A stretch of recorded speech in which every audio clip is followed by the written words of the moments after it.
इधर रायपुर में मिशन 2023 चुनाव को लेकर बीजेपी का दौरा जारी है। अजय जामवाल विधानसभा क्षेत्रों का दौरा कर रहे हैं। बीजेपी के क्षेत्रीय संगठन महामंत्री जामवाल लगातार एक्शन मोड में नजर आ रहे हैं और ऐसे में विधानसभा क्षेत्रों का वो दौरा कर रहे हैं। धमतरी की 3 विधानसभा सीटों के पदाधिकारियों के साथ बैठक करेंगे। कुरूद, धमतरी और सिहावा विधानसभा की समीक्षा होगी। प्रदेश संगठन महामंत्री पवन साय भी बैठक में मौजूद रहेंगे। तो लगातार दोनों पार्टी ही आने वाले चुनावों को लेकर चुनावी मोड में नजर आ रही हैं, एक्शन मोड में नजर आ रही हैं और ऐसे में बीजेपी का दौरा भी जारी है। अजय जामवाल लगातार विधानसभा क्षेत्रों का दौरा कर रहे हैं।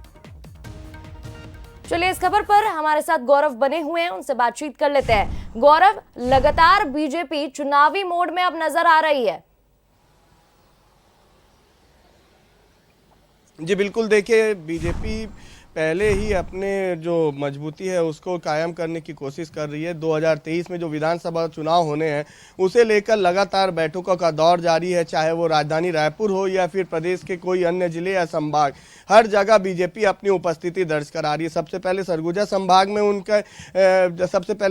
बिलासपुर संभाग में बैठक हुई जिसमें अजय जामवाल खुद वहां मौजूद थे और उसके बाद जो प्रदेश अध्यक्ष और नेता प्रतिपक्ष हैं उन्होंने बस्तर का दौरा किया था 5 दिनों का और लगातार बैठकों का दौर जारी। रायपुर में शुक्रवार को एक बैठक हुई थी जिसमें चारों विधानसभा सीटों पर अजय जामवाल और बड़े नेता जो हैं, बड़े बीजेपी के कार्यकर्ता जो हैं वो इस बैठक में शामिल हुए थे।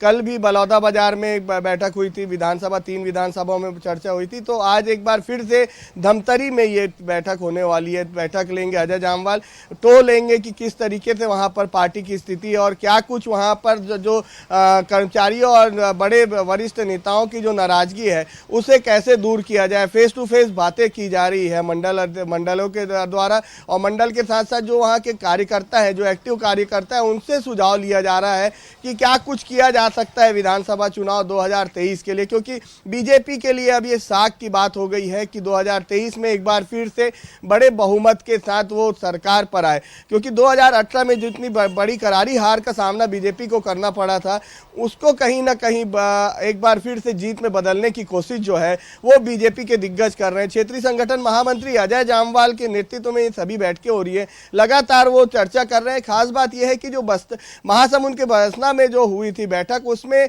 कार्यकर्ताओं द्वारा एक बात रखी गई थी कि जो कांग्रेस सरकार धान का समर्थन मूल्य में पैसा दे रही है उसे भी बीजेपी अपने समर्थन मूल्य घोषणा पत्र में शामिल करे, ताकि जो किसान है, किसान सबसे बड़ा छत्तीसगढ़ का वोट बैंक माना जाता है क्योंकि छत्तीसगढ़ को धान का कटोरा कहा जाता है और यदि किसानों की उपज को अच्छे कीमतों में यदि सरकार खरीदती है तो उसका कहीं ना कहीं फायदा मिलेगा। कांग्रेस के घोषणा पत्र में भी ये बातें थी कि समर्थन मूल्य में धान खरीदा जाएगा। तो बीजेपी के भी कार्यकर्ताओं ने अपना पक्ष रखा और कहा है कि जो घोषणा पत्र है उसमें धान के संबंध में सभी घोषणाएं बीजेपी को करनी चाहिए ताकि आने वाले समय में इसका फायदा सीधे तौर पर बीजेपी को मिल सके। जी गौरव, बहुत बहुत शुक्रिया तमाम बातचीत के लिए। बिल्कुल ठीक कहा आपने, बीजेपी लगातार कोशिशों में जुटी हुई है कि हार को जीत में कैसे बदला जाए, पार्टी की स्थिति और साथ ही कार्यकर्ताओं को साधने की कोशिश में लगातार बीजेपी जुटी हुई है और ऐसे में अजय जामवाल विधानसभा क्षेत्रों का दौरा कर रहे हैं।